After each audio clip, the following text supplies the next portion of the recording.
Hello students, I Harshita Parekh welcomes you again in my online study classes. I am back here with the topic Chemical Kinetics. This is our fourth or fifth lecture of the Chemical Kinetics. In previous lectures, we have discussed about chemical kinetics, about rate of reaction and about the factors which affect to the rate of reaction. Now, in today's lecture, we will discuss about the rate law, rate expression and about the rate constant. And this is very important. दोनों topic जो है वो आपका पूरा chapter का base है. आप ये मान लीजिए आगे आपको ऑर्डर ऑफ रिएक्शन जो है वो पता करने होंगे. विदाउट रेट एक्सप्रेशन हम जो है वो नहीं पता कर सकते हैं. So today's class is very important. अगर आपने जो है वो प्रीवियस लेक्चर अभी तक नहीं देखे हैं तो आप पहले प्रीवियस लेक्चर जो है वो देख कर आइए. आफ्टर दैट ये वाला जो है वो वीडियो वॉच कीजिए. So I am going to start my today's topic and that is rate law. Rate law here. Today's topic is rate law. If we just talk about the rate law होता क्या है उसकी बात करते हैं. देखिए, actually the rate law explains about the dependence of the rate of reaction on the concentration of the reactant. क्या कहा मैंने? Rate of reaction जो है वो depend कर रही है on the concentration of the reactants and this dependence explained by the rate law. Rate law जो है वही आपके पास में ये चीज़ को explain कर रहा है कि किस तरह से जो है वो rate of reaction depend करेगी concentration के ऊपर. So rate of reaction जो है आपके पास में concentration के ऊपर depend करती है और यही बताता है rate law. Rate law explain about dependence of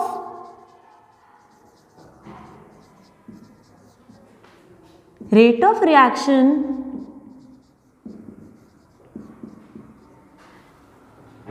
on concentration of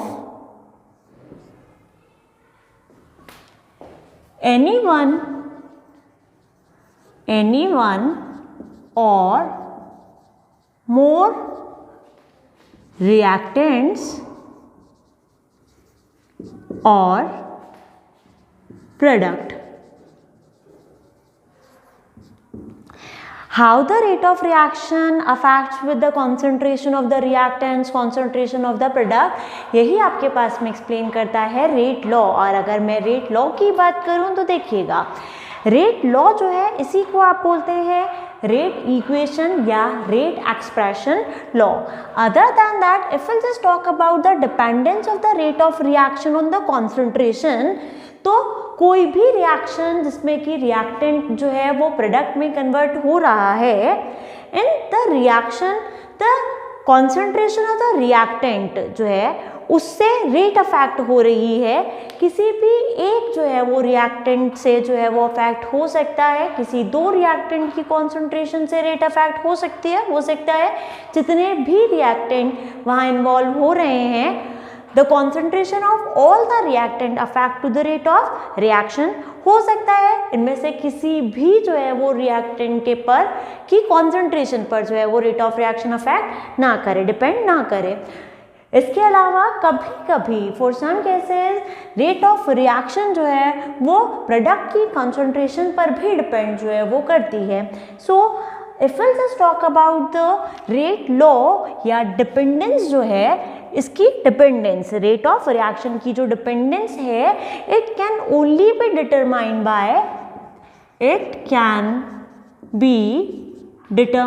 bye determined by experimental methods only. Experimental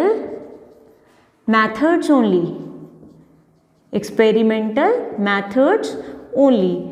Here is only one way to determine the dependence here and that is the experimental method. By experiment आप जो है वो dependence पता कर सकते हो.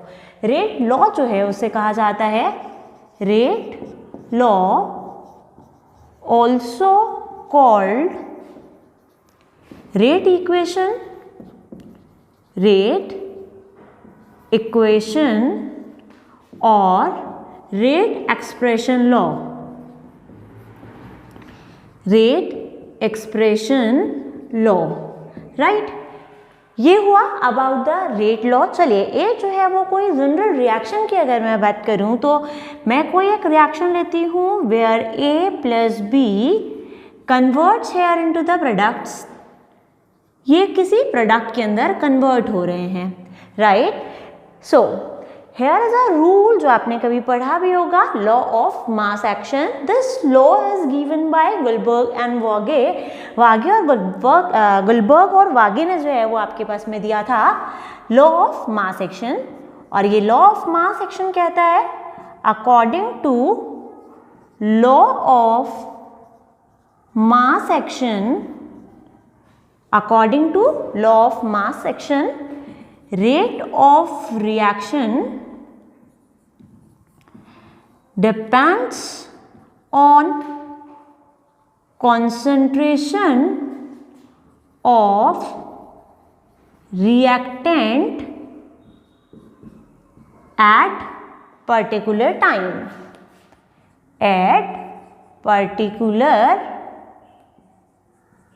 time. This is the law of mass action given by Guldberg and Waage. Guldberg और Waage ने दिया था लॉ ऑफ मास एक्शन, जो क्या कहता है रेट ऑफ रिएक्शन किस पर डिपेंड करती है, डिपेंड करती है on the concentration of the reactants पर डिपेंड करती है। ये आपके पास में है law of mass action, right. चलेगा, अगर मैं इसके अकॉर्डिंगली इसका रेट बताना चाहूँ तो रेट ऑफ रिएक्शन जो हमारे पास में होगा, rate of reaction that will be proportional with the concentration of A and concentration of B, right? Because अभी अभी हमने कहा लॉ ऑफ मास एक्शन कहता है कि रेट ऑफ रिएक्शन किस पर डिपेंड कर रही है, डिपेंड कर रही है on the concentration of the reactant पर। और जितनी ज़्यादा आप कॉन्सेंट्रेशन लेंगे रिएक्टेंट की, आपके पास में रेट ऑफ द रिएक्शन उतना ही ज़्यादा होगा। So it is directly proportional with the concentration of the reactants. A and B are the reactants here, जबकि इनको स्क्वायर ब्रैकेट में जो लिखा गया है that means the concentration of A and the concentration of B respectively, right? चलिए, अगर यहाँ से जो है वो हम बात करें about the rate of reaction की, you can take the screenshot of it. Yes, चलिए यहाँ मैं इस चीज़ को जो है वो मिटाने जा रही हूँ। Now have a look. Rate of reaction that can be represented by ROR is equals to K A and B. Here ROR is the rate of reaction.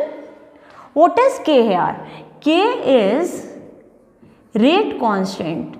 इसी को जो है वो कहा जाता है rate constant. K is rate constant. A square bracket of A and the square bracket of B shows the concentration of the A and B respectively. A and B. These are the concentrations of A and B respectively, right? So this is the rate expression here. यही आपके पास में है rate expression. Rate of reaction that is equals with the K A and the B, the concentration of A and the concentration of B. This is all about the rate law and the rate expression. चलिए इसको जो है वो और example से समझने का try करते हैं। Keep watching. चलिए नेक्स्ट बात करते हैं, कोई एग्जाम्पल लेते हैं। when 2A plus B forms C and 2 moles of D. This is any of the one chemical reaction. Now if we just talk about the rate equation or the rate law, it explains about the dependence of rate of reaction. Rate of reaction जो है वो concentration के ऊपर किस तरह depend कर रहा है वो आपके पास में बताया जा रहा है बाय द रेट लॉ और द रेट इक्वेशन, राइट?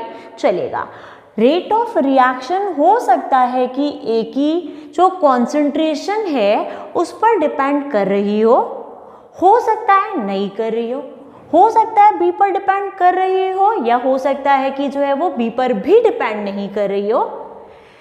ऐसा भी हो सकता है कि रेट ऑफ रिएक्शन दोनों की कॉन्सेंट्रेशन पर डिपेंड कर रही हो या दोनों की ही कॉन्सेंट्रेशन पर डिपेंड नहीं कर रही हो। ये सिर्फ एक्सपेरिमेंटल इवेंट है, एक्सपेरिमेंटली पता किया जा सकता है, राइट। चलिए मान लेते हैं, हम यहाँ पे एक सिचुएशन देते हैं कि when we are doubling the concentration of A की कॉन्सेंट्रेशन को अगर कर दिया जाए डबल, राइट, तो रेट ऑफ रिएक्शन पे क्या चेंज हुआ, रेट ऑफ रिएक्शन भी हो गया double.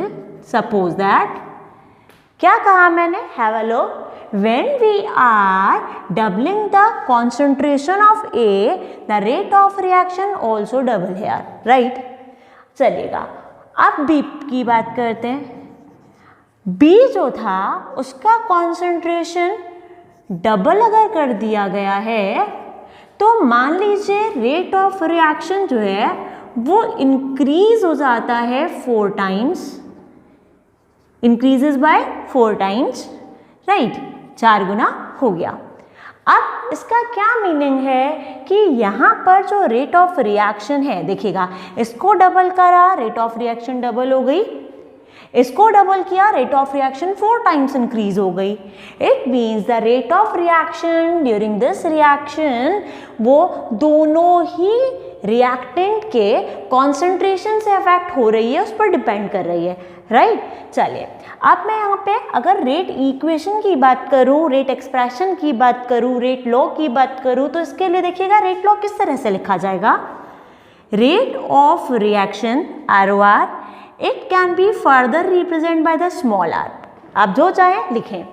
Rate of reaction, right, it is proportional with the, क्या था आपके पास में, यहाँ आपने प्रोपोर्शनलिटी का साइन लगाया, the rate is proportional with the concentration of the reactant, right. अब देखिएगा आपने जब ए का कॉन्सेंट्रेशन डबल किया तो रेट ऑफ रिएक्शन भी डबल हो गई। It means rate of reaction जो है वो ए पर जो डिपेंड कर रही है वो उसका पावर 1 कर रही है, मतलब इसको डबल किया तो ये भी डबल हो गई। जब ये 1 टाइम था, ये 1 टाइम था, इसको 2 टाइम्स इंक्रीज कर दिया, ये भी 2 टाइम इंक्रीज हो गई। सपोज दैट आप इसको जो है वो 3 टाइम इंक्रीज करेंगे तो ये भी 3 टाइम हो जाएगा, राइट। आपने इसे डबल किया तो ये भी डबल हो गई। तो जितना भी ये जो डिपेंडेंस है उसे हम यहाँ पे पावर में शो करते हैं, राइट। द पावर, यहाँ पे ये पावर जो है वो क्या शो कर रही है कि आपके पास में ए पावर 1 जो है ये क्या है, R is proportional to A power 1। Okay, चलिए अब ये इक्वेशन मान लीजिए आप 1। इक्वेशन सेकंड की बात कीजिए, rate of reaction also affects with the concentration of B here, means rate of reaction also increases here. देखिएगा आपने बी को डबल किया, rate of reaction 4 time increase हो गई, मतलब प्रोपोर्शनल है। Rate of reaction is proportional with the concentration of B here, लेकिन इस बार देखिएगा रिलेशन कुछ अलग है, और वो अलग रिलेशन क्या है, आपने जब इसे डबल किया तो ये 2 टाइम्स इंक्रीज हो गई, इसका मतलब स्क्वायर में इंक्रीज हो रही है। It has the proportionality relation लेकिन स्क्वायर के साथ में है। रीजन, आपने इसे डबल किया, ये 4 टाइम्स हो गई, तो इसका मतलब स्क्वायर यहाँ पर जो है वो आएगा 2 का स्क्वायर 4, राइट। आपने इसको जब डबल किया तो ये क्या हो गया, ये यहाँ पर 4 टाइम इंक्रीज हो रहा है, और इसी रिलेशन को आपको यहाँ पे पावर में शो करना होता है। Okay, this is second equation. Now we can join the first equation with the second and can write R proportional to concentration of A is power 1, concentration of B is power 2 here. ये proportionality है, proportionality का sign हटाइए, equals का sign लगाइए, किसी ना किसी constant को हमें यहाँ पर इंट्रोड्यूस करवाना होता है। जब भी हम किसी प्रोपोर्शनलिटी के साइन को रिप्लेस करते हैं by the sign of equal, हमें कोई ना कोई कांस्टेंट यहाँ पर इंट्रोड्यूस करवाना होता है। एंड मान लीजिए हमने यहाँ पे जो कांस्टेंट इंट्रोड्यूस करवाया दैट इज के हमने यहाँ पर इंट्रोड्यूस करवाया। r is equals to, this is the proportionality constant here, K, concentration of A spar 1, concentration of B spar 2, right? This is the dependence of rate of reaction on the concentration of the reactant, and this is called rate equation. इसे ही कहा जाता है rate equation, इसे ही कहा जाता है rate law और इसे ही कहा जाता है rate expression law.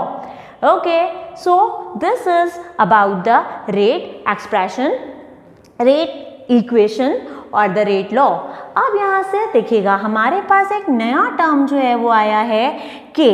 What is के हेयर? देखिएगा मैं यहाँ पे अगर टर्म्स बताना चाहूँ तो आर क्या है? R is equals to rate of reaction A and B is concentration of A and B respectively,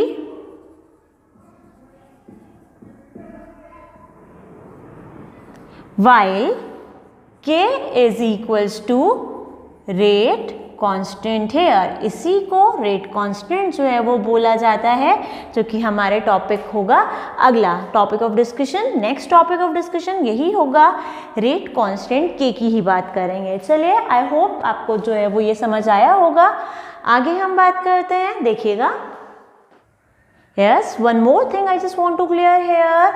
These parts are not related with these terms। ये जो आगे कोएफिशिएंट लिखे हुए हैं, स्टाइकियोमेट्रिक कोएफिशिएंट, ये पार्ट्स ये नहीं है। देख लीजिएगा, यहाँ पर मैंने लिखा था 2a, राइट, लेकिन यहाँ a की पावर 1 है। Actually these parts are the orders of reaction, जो कि आपके पास में किससे पता चल रहा है कि a का कॉन्सेंट्रेशन डबल किया, रेट ऑफ रिएक्शन डबल हो रही है, राइट। डबल किया, rate of reaction 4 times increase हो रही है, मतलब स्क्वायर जो है वो इसका आपके पास में द कॉन्सेंट्रेशन ऑफ बी का square that will be proportional with the rate of reaction here. तो ये आपके पास में ऑर्डर ऑफ रिएक्शन को जो है वो बताते हैं, जिसको हम आगे डिस्कस करेंगे। These are not showing the stoichiometric coefficient, stoichiometric coefficient को ये नहीं बताते हैं। चलिए, ये चीज़ें जो है वो धीरे धीरे प्रैक्टिस करने से जो है वो ईजी हो जाएंगी, आने लगेंगी, इसलिए देखते रहिए, प्रैक्टिस कीजिए। चलिए मैं एक बार इस रिएक्शन के लिए जनरल जो है वो रेट लॉ आपको बता देती हूँ, जिससे कि आप बाकी सब में भी जो है वो रेट लॉ लिख पाएँ। देखिएगा, आपके पास में आपको रेट ऑफ रिएक्शन को बताना है ROR, right. It can be represent by small letter r, that is equals to, आपको प्रोपोर्शनलिटी साइन हटाना था, इक्वल लगाना था, इक्वल होगा K, that is the rate constant. अब आपके पास में जो भी रिएक्टेंट है आप उसका कॉन्सेंट्रेशन लिखिए, the concentration of A, concentration of B spar X and B spar Y, right? X and Y are the, what are X and Y? X जो है वो आपके पास में ऑर्डर ऑफ रिएक्शन है, order of reaction with respect to A, while Y is order of reaction with respect to B. Okay, A and B are the concentration here। वो हमने बात किया था, K जो है वो रेट कांस्टेंट है, this is the rate constant here, rate constant है ये, right. This is the general reaction. मान लीजिए आपके पास में कोई 3 रिएक्टेंट हो, A plus B plus C, तो यहाँ पर a स्पार x, b स्पार y, c स्पार z चला जाएगा, right. x, y and z, the x, y and z are the order of reaction। ये आपके पास में ये स्टाइकियोमेट्रिक कोएफिशिएंट नहीं है, इस चीज़ को जो है वो आप स्पेशल ध्यान रखिएगा। चलिए आगे जो है वो बात कर लेते हैं। अच्छा, इस रिएक्शन के लिए अगर हमें ओवरऑल ऑर्डर ऑफ रिएक्शन बताना हो, ओवरऑल ऑर्डर ऑफ रिएक्शन, तो देखिए ये किस तरह से बताया जाता है। Overall order of reaction is the sum total of these parts x plus y, that will be the total order of reaction is equals to n। इसे n से इंडिकेट किया जाता है। n is the order of reaction या overall order of reaction। जितनी भी बार है उनका सम टोटल कर दीजिए, that will be equals with an overall order of reaction. अब हम बात करते हैं अबाउट द रेट कांस्टेंट के। Keep watching. Here next topic is rate constant। here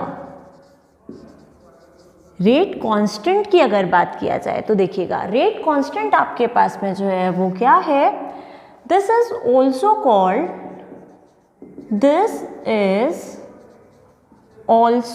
called velocity constant,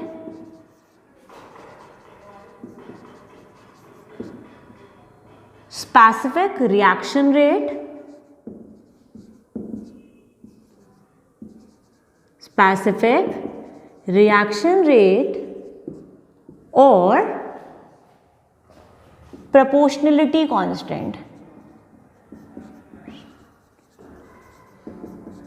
proportionality constant, rate constant को ही बोला जाता है वेलोसिटी कांस्टेंट या फिर स्पेसिफिक रिएक्शन रेट। नाउ फिर just talk about the rate constant.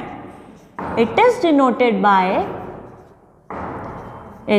Denoted by के, cases को denote करते हैं। It depends on temperature, nature of substance etcetera, right. ये कुछ जो है वो फैक्टर्स हैं जिनसे कि रेट कांस्टेंट जो है वो अफेक्ट होता है। वेलोसिटी कांस्टेंट भी यही है, स्पेसिफिक रेट रिएक्शन भी यही है, आपके पास में प्रोपोर्शनलिटी कांस्टेंट भी यही है। के से डिनोट किया जाएगा, टेम्परेचर, नेचर वगैरह से जो है वो अफेक्ट होगा। चलिए अब रिएक्शन लेती हूँ।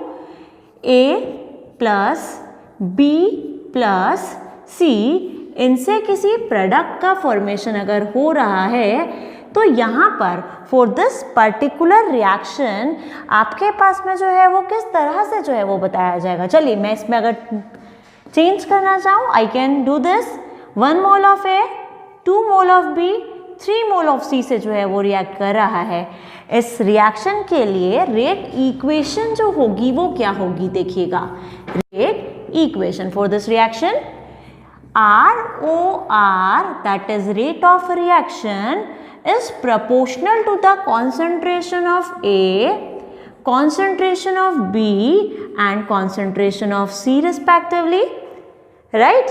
Okay, यहाँ अगर मैं proportionality constant हटाना चाहूँ और यहाँ पर जो है वो इंट्रोड्यूस करवाना चाहूँ इक्वल साइन, तो मुझे कोई proportionality constant लगाना पड़ेगा, that is concentration of A, B and C respectively। here जो इसकी डिपेंडेंस है कि भैया आप A को कितना टाइम्स जो है वो इंक्रीज या डिक्रीज कर रहे हो कि रेट ऑफ रिएक्शन जो है वो कितना टाइम्स इंक्रीज या डिक्रीज हो जाए। मान लीजिए A का जो आपने कॉन्सेंट्रेशन है उसको किया डबल, और उसको डबल करने से रेट ऑफ रिएक्शन जो है वो आपके पास में हो गई डबल। इट मीन्स इसका पावर जो है वो कितना आ जाएगा, 1। ऐसे ही मान लीजिए मैं अभी हमें डिपेंडेंस नहीं पता तो हम यहाँ पर जो है वो पावर मान लेते हैं x, b स्पार y एंड c स्पार z, right. It means the rate of reaction is equals to rate constant k, concentration of A स्पार x, B स्पार y and C स्पार z here, right। अब यहाँ अगर बात करें हम, if this is the rate equation और द रेट लॉ और the rate expression, right, for this reaction. चलिए आगे अगर मैं बात करूँ यहाँ पर, मान लीजिए हमारे पास में concentration of A is equals with the concentration of B and that is equals with the concentration of C है। Suppose that आपके पास में यहाँ पर इस रिएक्शन में A, B और C तीनों का concentration equal है and if that is equals with 1, unity के equal है। If the A concentration of A, B and C is 1, तो हमें पता है अगर ये होगा then A स्पार X, B स्पार y and c स्पार z that is also equals with 1। क्यों होगा इक्वल?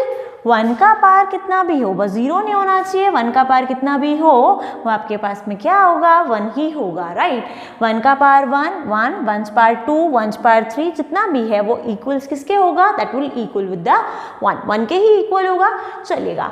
यहाँ हमने ये जो है वो बात की क्या, कि if the concentration of these 3 reactants are equal and that equal with the unity 1 के इक्वल है, तो इस कंडीशन में देखिएगा क्या होगा, रेट ऑफ रिएक्शन आपके पास में जो होगी दैट विल इक्वल्स विद के, क्या वो के इक्वल नहीं हो जाएगी।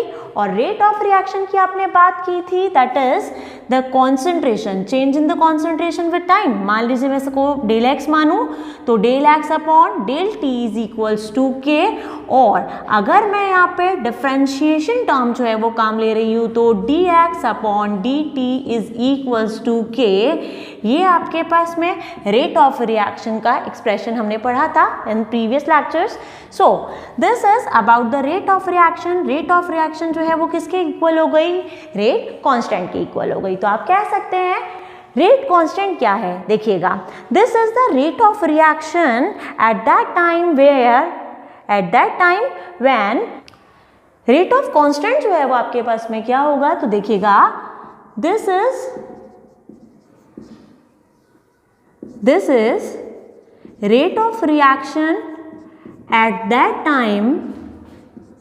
that time when concentration of reactants is unity। अगर आपके पास में concentration of all the reactants अगर यूनिटी के इक्वल हो जाए, कॉन्सेंट्रेशन जो है वो इक्वल हो जाए यूनिटी के, तो रेट ऑफ रिएक्शन बराबर हो जाती है, इक्वल हो जाती है रेट कांस्टेंट के। तो rate constant that is the rate of reaction at that time when the concentration of all the reactants are equal and that is equals with unity, right. ये हुआ about the rate constant. चलिए अब हम जो है वो बात करेंगे in the next video, in the next class. तब तक के लिए keep watching, keep studying, thank you so much, bye.